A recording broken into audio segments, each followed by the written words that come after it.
welcome to the Mindset Michelle TV show.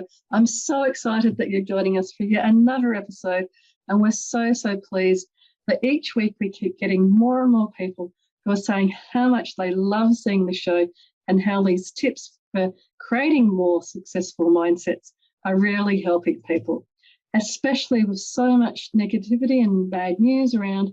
It's one of our missions with doing this show to actually keep presenting people from all walks of life to help you to create that mindset for success yourself. And this week is no different. And this week I'm so super excited to have Marissa Sandler here on the show. Hello, Marissa. Hi, Michelle. Thank you so much for having me today. I'm so excited. Mindset is something I put a lot of thought into, and I love learning about it too. So I'm really excited to be here today.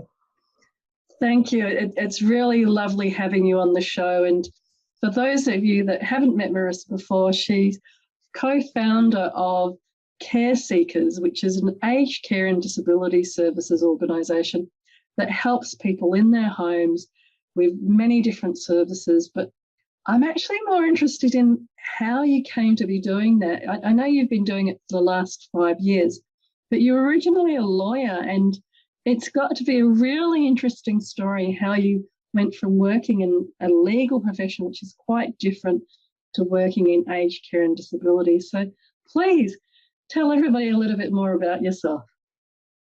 Thank you. So I thought I'd start my story a little bit further back than that. Actually, I was spent 15 years before doing Care Seekers as a human rights lawyer. And why that area interested me, I was born in South Africa and moved to Australia. I came to Australia when I was 5. We went via America. And my parents left South Africa because they didn't want to raise their children in apartheid. They didn't agree with that system, and they did not want to support it in any way, and so they made the decision to leave. So I think I grew up in a household where there was always a strong sense of justice and right and wrong and awareness around how people were treated. And I think I just carried that through my life. So when even at school, I remember, if somebody was being bullied, if I felt there was an injustice, it never sat right for me. And I feel like as much as I could, I would try to speak out on things that worried me. And then when I finished school, I thought the way I was going to bring this all together was as a journalist. I thought I really want to tell people stories. And so I started studying social sciences, and then actually the next year changed to studying law. I think I was just loving university so much. I thought, how on earth, what can I study so that I can stay here as long as possible? And I could see how law could be relevant to journalism. And I was doing an internship with the ABC, and I was at a picket line, like at a protest. It was the World Bank protests in the early 2000s. And I was interviewing someone, and I was asking them questions, and I was overwhelmed by this feeling of, I don't actually want to be the journalist on this side asking the questions. I want to be on the other side fighting for things that I really believe in. So that sort of set me on the path to become a human rights lawyer. And I spent 15 years doing that. The first 10 years, my absolute passion was women's human rights. And I worked on a lot of domestic projects, things like helped bringing in paid maternity leave, and then also worked on sort of more international projects, things around trafficking of women.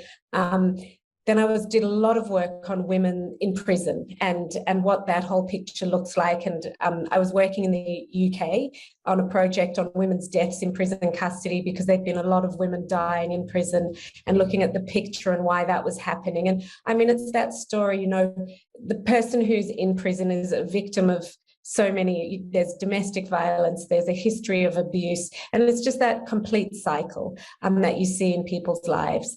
And I really loved that work, and a lot of it was policy work and sort of research work. And I decided I wanted to represent clients in court. And so I landed up working on a project which represented mothers primarily who were having their children taken away from them by community services because they had an intellectual disability.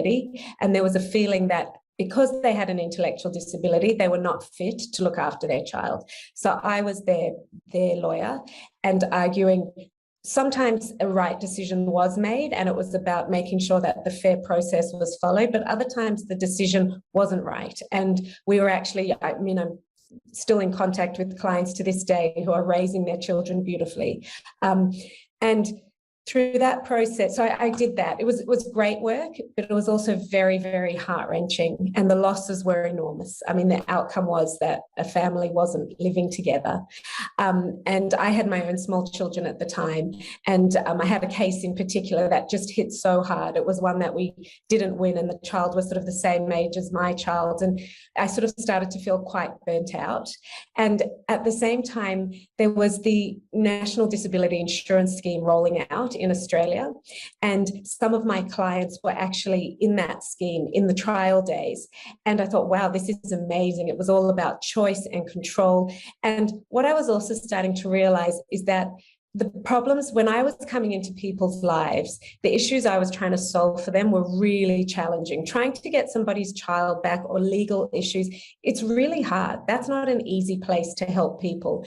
And the story that I kept seeing was that if people had really good support in their lives, and if they could have somebody who was there, who understood them, who worked with them to achieve their goals, the legal problems could be avoided. And so I wanted to do something that was more preventative around helping people that they could live with dignity, with their human rights, with independence.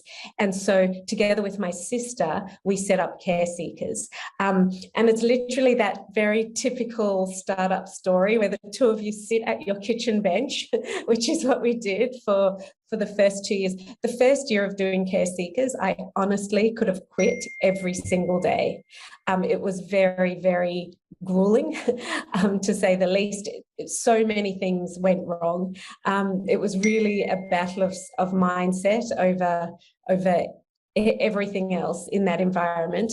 But we pushed through and we landed up being the business that we are today, which is we have over 14,500 workers on our platform. We provide 200,000 hours of support. We employ 20 people, and it's a really thriving business. But for me, it was a story. I guess my origin story is I was always going to do something that helped people. That's where I'm my happiest, when I am helping people.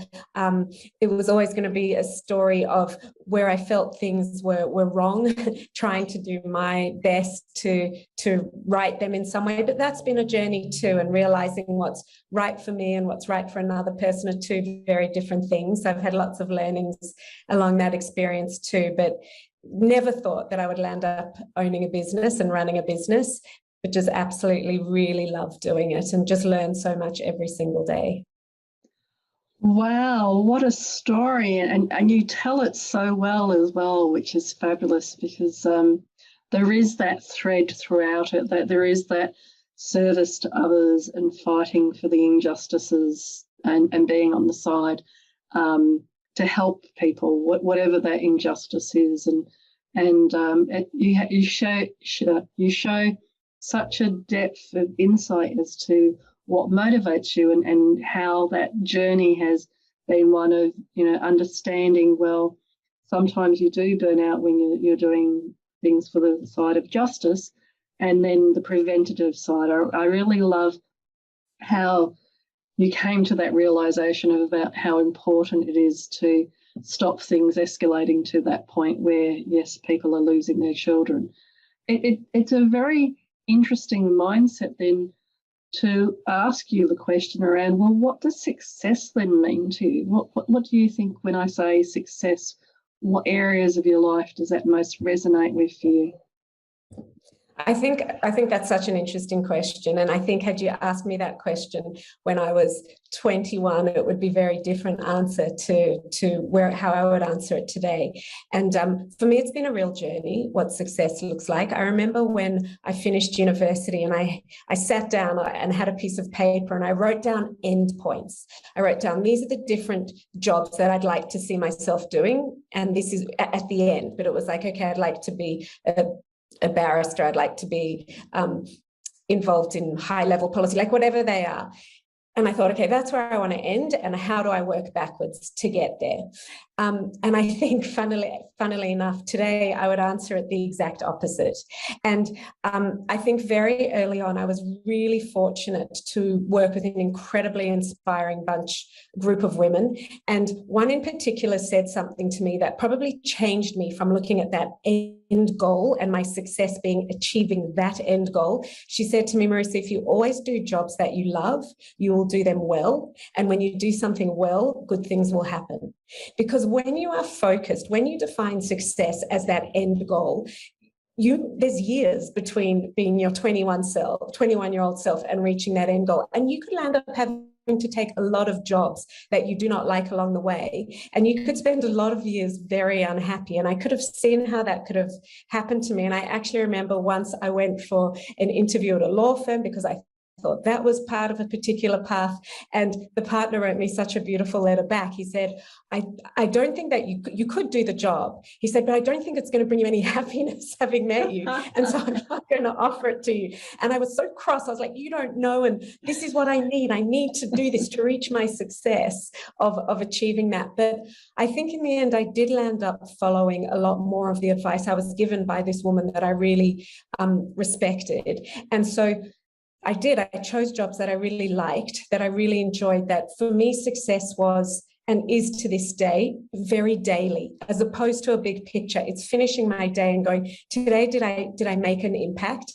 Did I have purpose? Did I connect with people? Have I finished my day feeling like I contributed positively to the world? And every day that I can say yes to that is a success to me. And I can honestly say that that is my benchmark of success. And that is how I feel most days. And if I don't feel that way, then I change course. Like that to me is my benchmarks on what success looks like to me. So if I really have to distill it down, everybody's success is so different and so personal. Is something else I've learned over the years. But for me, it's number one about having purpose in my day. And number two, it's about having connections in my life. And so for me also, I'm the type of person that if I was 100% focused on work and I didn't have beautiful relationships with my husband, with my children, my sister, my parents, my friends, that wouldn't work for me either. So it's always for me achieving these two outcomes, that I'm doing purpose, feeling fulfilled and having connection. And if either of those ever feel out, I really do have to come back to the drawing board and start again. And I think something else that I've really strongly learned through many lessons in life, but through my own initially, through my career choices, and then just through many personal experiences. And I know it's such a cliche, but for me, success is the journey and what that looks like. It is not a destination. And even at Care Seekers, we're a very values-driven organization. And one of our values is integrity. And there's just no way that I could ever think, okay, well, what's my end goal? And how do I achieve that end goal? And step on whoever I needed to and do things unethically and without integrity. I always would need to feel a huge sense of pride in the journey that I've taken to get somewhere, to feel that I have been a success in it. But it also was a very strong process of letting go. It has been, when I look, am I holding those high positions that I envisaged that I would? Probably not, because I probably gave up some of that along the way. But I also had different things that I learned. Like I always, in my head, I might just interrupt there because it's a lot of information and it's a lot of really valuable information. And I really want to make sure that as we go through, that people are hearing some of the incredible stuff that you're saying. So firstly about, yes, it's the journey. So success to you is around that journey and not necessarily just having the destination at hand. And throughout the day, that then translates into the connections and purpose. And I think those are two really valuable aspects to think about and to have front of mind as you're going through each of your days and as you're looking at the work that you're doing, especially the work you're doing now with people that are more vulnerable in society. And I love how that has then translated into the integrity for care seekers and one of the values that you hold there. And that I guess we've already started around some of the suggestions, because obviously having a purpose, and then having that clarity that if your purpose and if your communication or your relationships are out of balance, then coming back into balance is obviously a great suggestion. But what other types of suggestions or what other tips or suggestions would you have for people that are watching this and going, wow, so much passion, so much energy that's coming across? How can they as well generate this much passion in their lives and have that same kind of focus that I'm seeing around living a life that you choose and having that positive mindset? What would you say to them? I think my things are purpose and connection, but I think a really valuable exercise for everyone to do is to sit down and think about what are your values and that drive you in your day, and going through that process of thinking for me it was 2, but it might be 2, 3, 4 values that you hold in your life and that you need to live through every single day. And doing that exercise, I mean, we did them as a company and I do them as an individual. And I think that would be probably my number one tip, is to do that, to very much think, what are my values and how do I live my life to those values? Because if you live your life to your values, to me, that's an authentic life, and that is a successful life. So that would probably be my absolute first tip.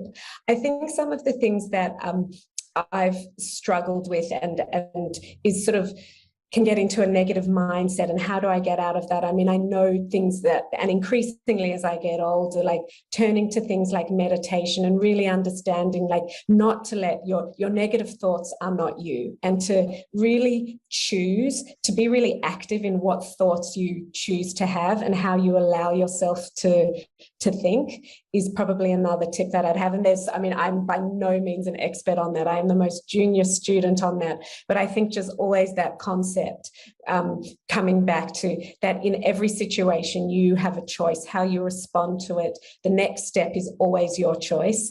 And I think just really, so that's really worked for me as well. And so I just think on also that blocking up.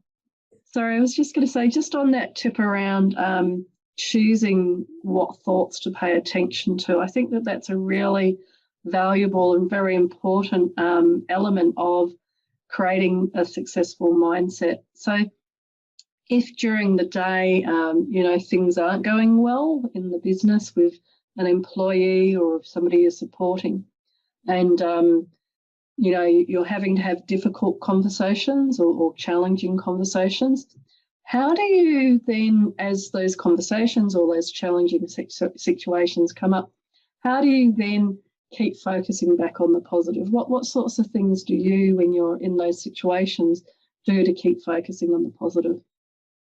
I never go into a conversation without being prepared. Like, I think I'm prone to being quite an emotional person. And if I'm captured in a moment in a difficult situation or a difficult conversation completely unprepared, that won't work for me. So I might listen to someone and say to them, thank you so much for telling me how you feel. I'm just going to need some time to get back. I'm going to need some time to gather my thoughts and get back to you, because I know that my initial first response has a tendency to be a very emotional one. So I need to give myself that space and time to step away, to think through what they've said, to think about my response, and then come back to them. So and if I need to have a difficult conversation with someone, I think about what I'm going to say. I make a time with them. I'm not someone who's going to just enter into a fight or a difficult situation, on the back of Tuesday morning. Like, it's a very well thought out process for me, because I think conflict really takes its toll on me, and I'm not so good in the heat of conflict, and I need my space and time. So I'd rather just walk away, gather myself, and come back is how I would handle it. What wonderful advice. And I'm sure people watching and knowing that you've gone from a kitchen table with your sister to this hugely successful organisation, are listening to these tips and going, oh, wow, they can go and implement that. It's nothing overly complicated, but it works, and you're living proof that it works. And I think you're also a great example of the language that you're using and the way that you're describing these suggestions is very self-aware. You're very aware of what's working for you, and that's why these are great examples that you're sharing. what would you say has been one of the greatest things to help you to become so self-aware of what works for you and what doesn't work for you?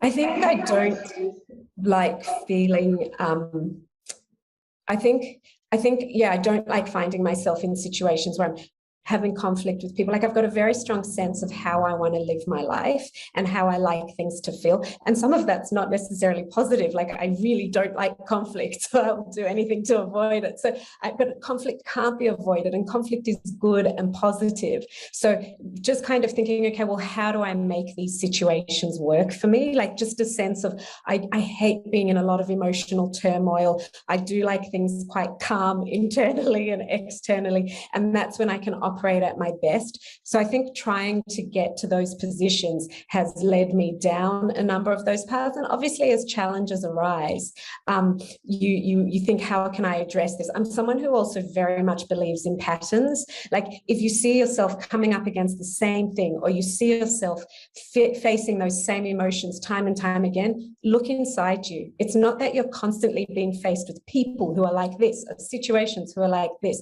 You might be, but really, again, only your response is what you have control over. So I think I'm very much someone who likes to focus on what I can control, which ultimately is myself. I can't really change and control others around me. What a fabulous way of explaining how you do it for yourself. And I love how you have that, again, that understanding that it's about the conflict that in a sense is a trigger for you. So you set things up to avoid it as much as you can. And I'm guessing then that the relationship, because you also, as you said, your co-founder is your sister. Yeah. So you obviously have a great relationship with your sister. And you're saying there's no conflict, you don't borrow each other's lipsticks and get upset or anything? We have been the best of friends since we were young. Yes, she always took my clothes and always took my makeup. And a couple of years ago, I called her. We don't live in the same house now, obviously. I called her when a piece of my makeup went missing, and she had it. I do not know how. But we really do have an unbelievable relationship, and always have. I think as siblings, you either can work together or you can't, and there's not much in between. We bring completely different skills to care seekers, and we operate quite differently. And so we just divide and conquer. We really don't get in each other's way all that much. Like, we really operate like co-founders with separate skills.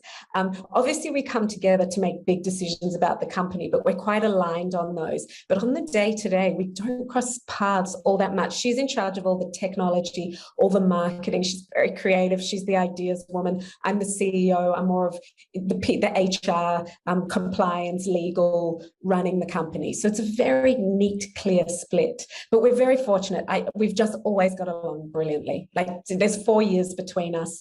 And it's interesting, I raised 2 girls today. And I always have to remind myself, they do get along actually very well, my girls, but I have to remind myself, mine and my sister's relationship is quite unique, and I can't use that as the sibling benchmark. Like, I know it's a pretty high benchmark, yes. and it's wonderful to hear about all the success, because I think that's another part of we don't necessarily have the time to talk about on this show, but the success in your company is also the success in your relationships with your sister, with your 2 beautiful daughters that you're raising, and your husband, and in other areas of your life. What do you think, with having so much understanding about yourself and what motivates you, what do you think helps with interpersonal relationships, like outside of care seekers, or even with care seekers, when you're dealing with perhaps people that don't have the same values as yourself? I can struggle with that sometimes.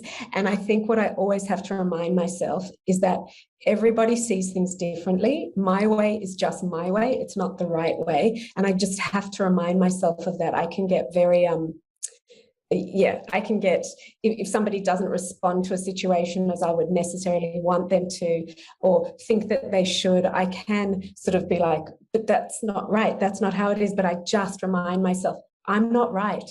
there are different ways. There are 10 different ways you can do something. I always use such a silly example, but I'm in a book club, and you all read the same book, and everyone has a completely different view. And you thought your interpretation of the book in your head was correct, or was the interpretation of the book, but it's not. And so I always remind myself that everybody comes to things and everybody sees things through different lenses, but that can be a struggle for me. Like, I have to pull myself back on that all the time. It's not something that I'm not naturally so accepting of people's differences. It's a constant reminder and struggle job for me, that element of interpersonal relationships. Well, and of course, hearing about conflict and avoiding conflict as well, which must be interesting when you were a lawyer, because that's all about conflict. But yeah. I'm guessing, again, it makes sense because people tend to work in areas where that they're doing working through their own issues, if you like, around you don't like conflict, so you go and work as a lawyer, sort of. It's very structured conflict as a lawyer. Like, it's unbelievably structured. You go into court with your arguments prepared, you make your arguments, you're doing written submission. So you get what I need, which is that time to prepare, to think things through. Yeah. And I think that's great. And also how you describe it helps with, placing aside emotions when you're in those sorts of situations, and then working and being around people with different values, that same sort of process and way of dealing with it, as well as, yes, accepting that not everybody has the same views on things. And I loved the example there you had about the book club. I think it's the same with movies. Sometimes when you're talking to people about movies and you think, did we see the same movie? Do we actually read the same book? Because totally. People have such different reactions, understandably, to things. So there's so many different things that we could talk about, and you have such a wealth of experience in so many areas. How can people, if they wanted to reach out, get in touch with you? Sure. The easiest way to get in touch with me is through email. I mean, I do have some social media, LinkedIn, and email is probably the best way. So marissa@careseekers.com.au, or on my LinkedIn profile, which is Marissa Sandler. I do have Instagram, though probably not that good on it. So those would be the best two ways to get in contact with me. Fabulous. And of course, if you Google Care Seekers as well, I'm sure that's another way to find out more. That's fabulous. And I love asking this question because you have come from such an interesting background with South Africa and being a lawyer and being an advocate for those more vulnerable in society, and all the way through now to setting up an organisation that works with aged people and disabled people. So given how much success and how well things have gone in many ways for you, is there any advice that you might give to your younger self? There are so many things that I wouldn't change about how I've done things through my life externally, but I think that my internal world journey probably could have made things easier for myself. I think things like, and a lot of it I absolutely love, Desiderata. I don't know if you know that piece of writing, and there's things that I love in there that I think are so true, and I wish I'd really understood them when I was young.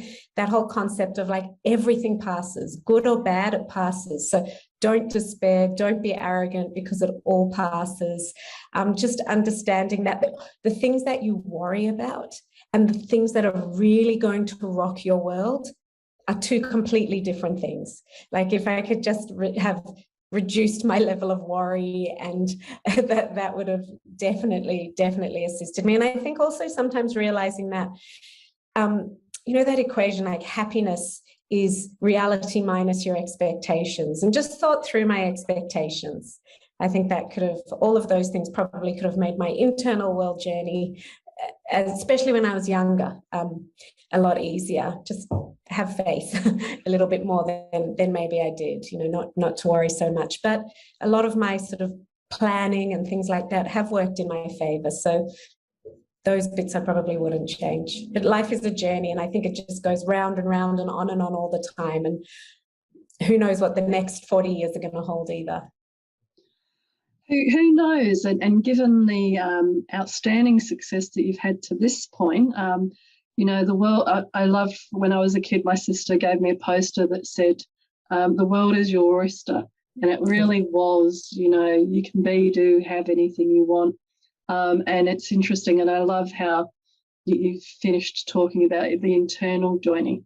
Many a time as I was going through my earlier adult years and achieving things and getting that success, I was also thinking, well, what next and what's the point? And so that internal journey, which does come more later in life for people, where you really start to understand, well, actually, if I had have let go of all that small stuff, if I had of this, I had of that, then you'd be more present and you'd enjoy life more, even when outwardly you might have been hugely successful at that point in time. Well, Marissa, totally. It's been absolutely fabulous having you on the show today. Thank you so much for coming along. Thank you so much for having me. Such a wonderful show. I think anything around mindsets is just so helpful to all of us as we try be humans. Fabulous. Well, and to all you viewers out there, again, thank you for tuning in today and for hearing from yet another incredibly successful person some of the wonderful things and the wonderful suggestions that Marissa's made today about how you too can implement things to help focus on having that positive mindset. But for now, from my heart to your heart, be great, be fabulous, and be you.